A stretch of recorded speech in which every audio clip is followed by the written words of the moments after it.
You're listening to Play and Record. I'm Al English, and this is the story of a life shaped by music. Thanks for listening if you checked out the first episode. And that episode, just to recap, was mainly about Bolton in the 90s and what it was like growing up there.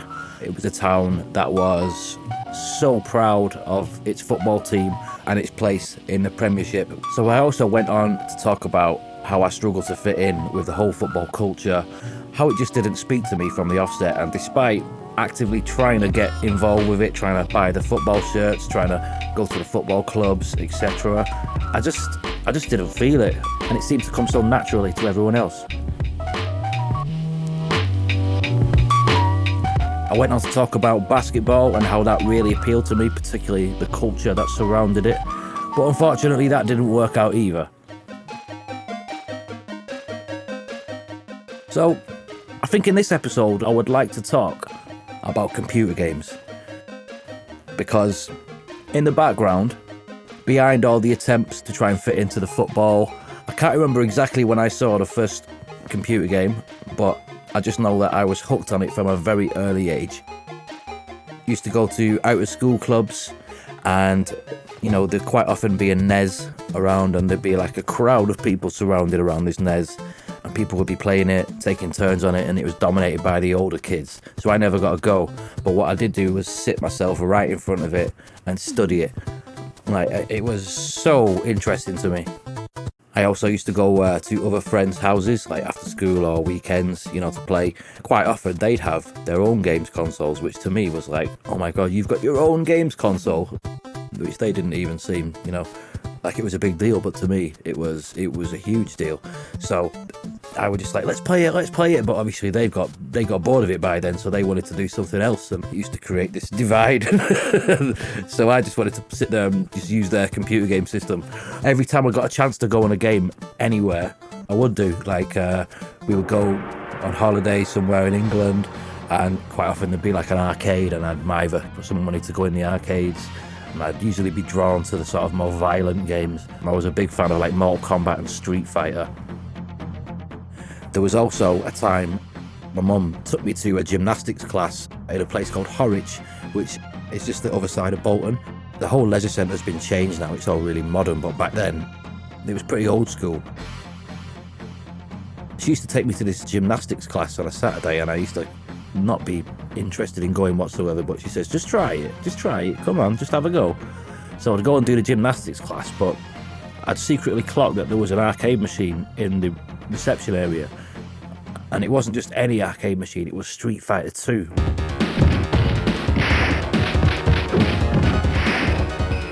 Which was like my favourite ever game at the time, So yeah, okay, let's go to gymnastics. But really my main motivation was just to play Street Fighter for a little bit afterwards. My mum soon got wise to it. So yeah, that was the end of gymnastics, and subsequently the end of Street Fighter for a while. So at home, I did not have my own games console, as I'm sure you can gather. Now my dad, someone had given him, or he bought, it was called a Sinclair Spectrum, which was like a really old school games console. It actually ran off cassette tapes. So you put a cassette tape into it, you rewound it, and then you press play, I think, and then I think that's how the game started. And then it was like basically like a keyboard, like a computer keyboard, and then you controlled it with that. I can't really remember too many games off that. There was one called Gauntlet, I think, which I seem to remember being good. Silkworm as well, which I later got on the Amiga, which we'll talk about soon as well. But it was a temperamental machine which didn't last long. And I remember something broke on it, like the power adapter, and I was so upset because it was the closest thing I could get to playing games at home, and when it broke, I just couldn't fix it. And I'd even taken it apart myself to see if I could fix it, and it was just completely fruitless. I was can't be very old, must have been about 6 or 7 or something. So that was the end of gaming at home for me for a while. In this time, the Mega Drive had come out, and everyone was getting the SNES and the Mega Drive, and all my friends had them at school. I'd almost given up on the idea that I was going to get one of these machines, because I sort of realised that my mum and dad didn't have any money to be spending on these expensive consoles and games. I'd kind of got my head around it by this point, and I'd given up even asking for one. And then one random weekday evening, we got a knock at the door, and it was a delivery person, and they just handed me a Sega Mega Drive, and then my dad says, "There you go," and I was just completely blown away. Now, you know those unbridled moments of joy that you have that are few and far between in life. For example, like your wedding day, you know, the birth of your child, you know, the prized moments of your life. Yeah, I would have to say in third place after those two that I've just mentioned would have to be the time I received my Sega Mega Drive. You know, I burst into tears. I was that happy. It was really a nice memory because I was not expecting it, and it turns out my mum and dad had got it on like some sort of catalogue thing where they paid X amount per month, you know, so it was an awesome surprise. So all you heard for the next few months, years, whatever, was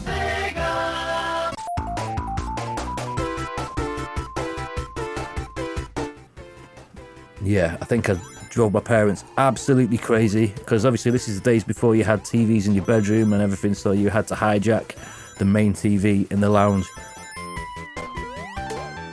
So it was like a timeshare situation. I think I used to get a little bit of time after school, and then my dad had kicked me off because he wanted to watch the news, and then I used to get up really early on a Saturday morning and a Sunday morning so I could just play all morning.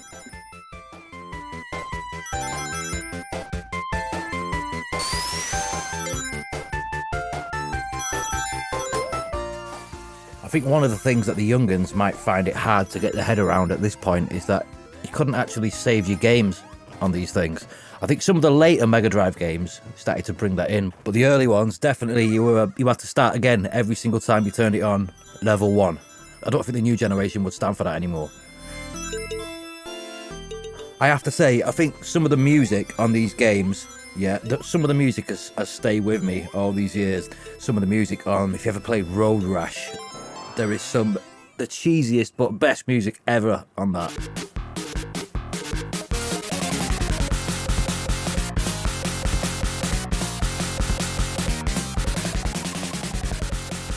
And also you can't forget Streets of Rage.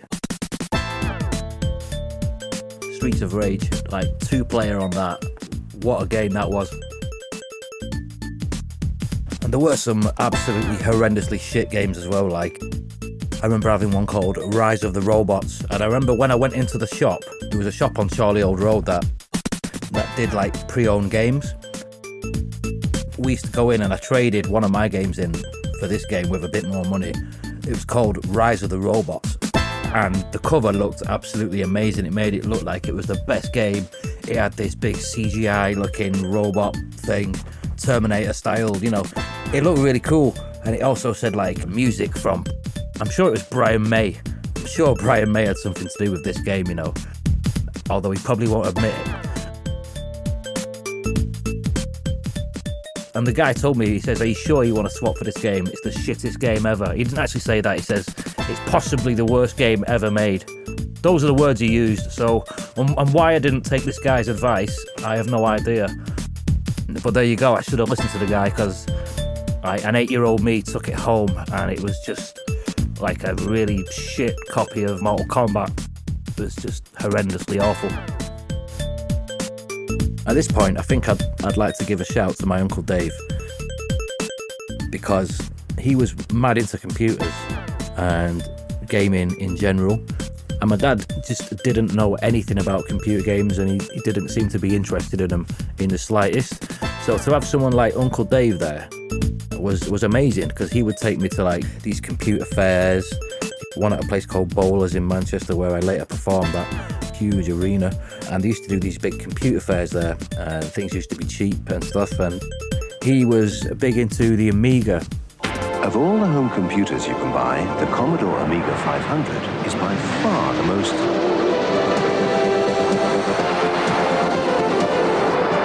But surprisingly, the Commodore Amiga 500 can be yours from Amiga.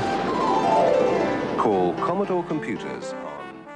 In a way, it was like the precursor to Windows 95. It wasn't anything to do with Microsoft or Windows, but it was almost like a home computer / games console all-in-one type thing. So they were very popular at the time, and a friend of mine had the Amiga 500. I think that was like the first one they did. And then my uncle, he upgraded his and got the 1200, which was like massive. It was twice the size and it had a lot better hardware in it. And I think that was like the best one, the flagship one. Correct me if I'm wrong. Yeah, that was like the daddy. So he gave me his old Amiga 600. And so then me and my friend were able to like swap games and stuff, and they were all on floppy disks. So there was some wicked games on the Amiga, and we had some real good times. And I remember like the music on some of the games was unforgettable.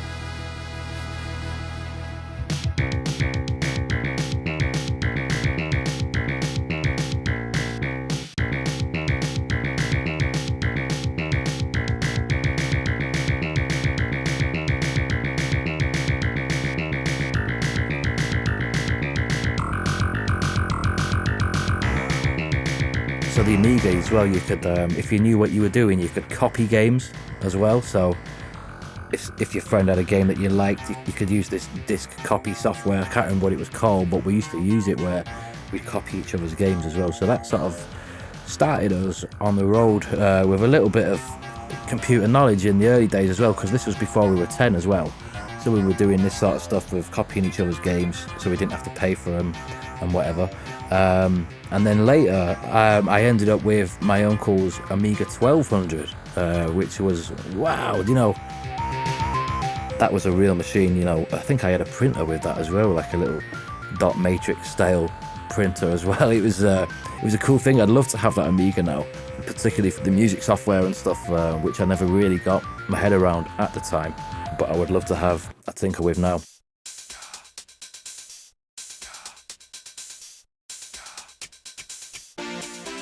My uncle had given me this Amiga 1200 because he had just upgraded to a PC.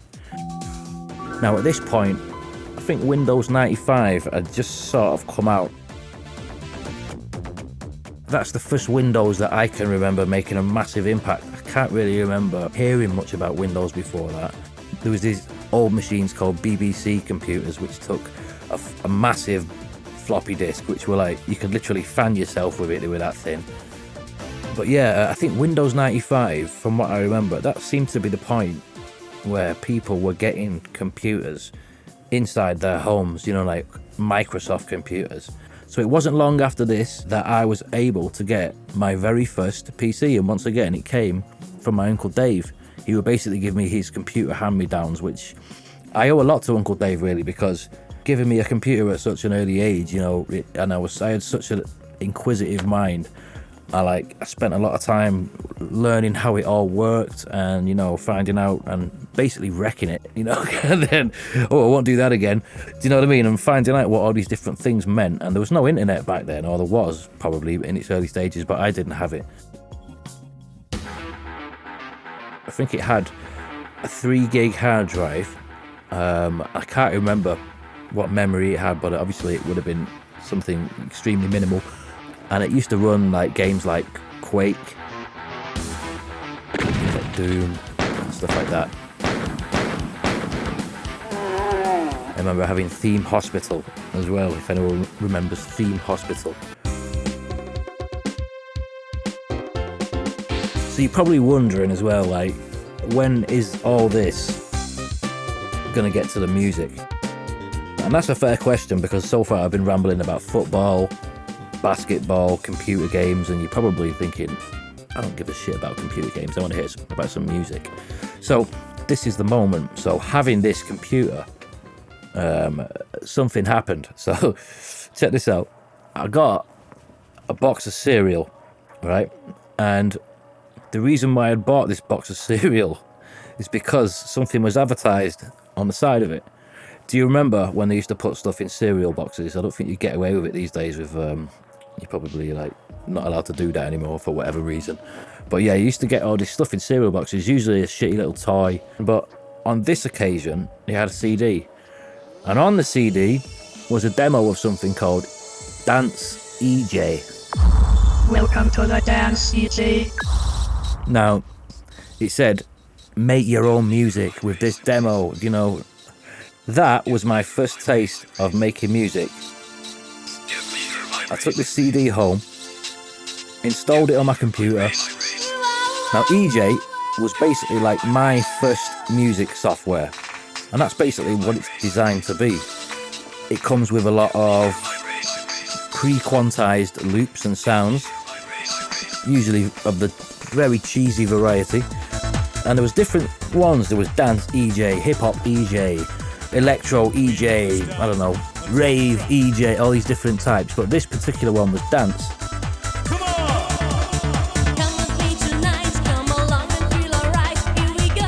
It wasn't really the sort of music that I was massively into, but I didn't really care because the concept and the idea of making music on a computer interested me from a very early age.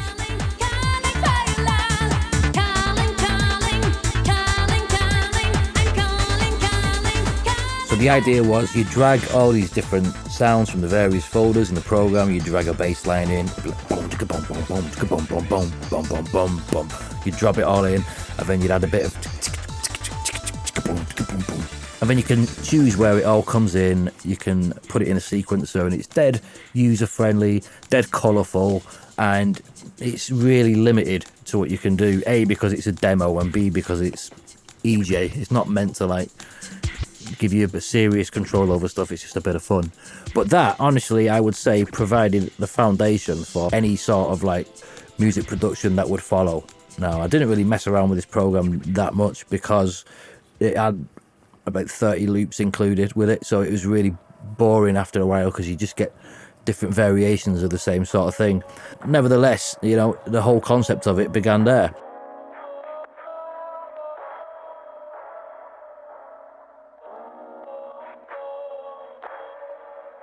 So after the whole football and basketball sports thing hadn't really worked out for me, I kind of relegated myself to the back of the classroom a little bit. I wasn't chasing after the popular people anymore, trying to be part of that. I had consigned myself to the shadows and I'd met a few different people then. And something else had happened in the primary school where there was basically too many kids or something, so they had to merge some classes together. And that led me to meet a lot of other people who were a little bit older than me. And then our classes were merged together, and some of them people I still speak to today. And that's where I met a lad called Rob. Rob was a little bit older than me. He should have been in the year above, but because of this messed up class experiment, we were thrown together in the same year. So we became friends, and we're still friends to this day, which is cool. And who knows, maybe I'll even bring him in for a chat on the podcast at some point. There is some people that I do want to bring in. Whether they come or not is another matter, but we'll see.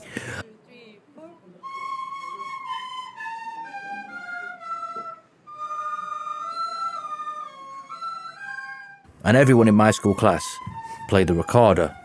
That is everyone apart from me. Like, I looked at the recorder and I thought that I've got zero interest in that. I think people just thought I wasn't interested in music because I didn't want to play the recorder like the teachers, you know. So when everyone else went to their recorder class on Friday afternoon, I used to have to put the chairs up on the tables and tidy up the classroom. Yeah, I felt very strongly about not wanting to do recorder. I had tried very briefly to play the guitar. I'd seen like an electric guitar on TV and I thought that looks well cool.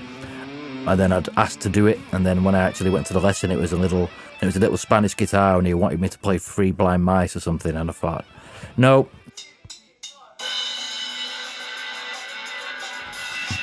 So that lasted about 5 minutes, but at primary school bought a brand new drum kit. And I had never seen a drum kit like in the flesh. It captivated me from the moment I saw it. And every opportunity I got, I would be playing on this drum kit. And I even managed to get the teachers to let me play during like playtimes and stuff, especially when it's raining outside. They used to let me go in the music room because they saw I was really into it and stuff. I just started to realise that playing the drums, yeah, this is something that interests me. So by the end of primary school, I was quite happy with not being one of the cool kids. I'd found something that I was really interested in.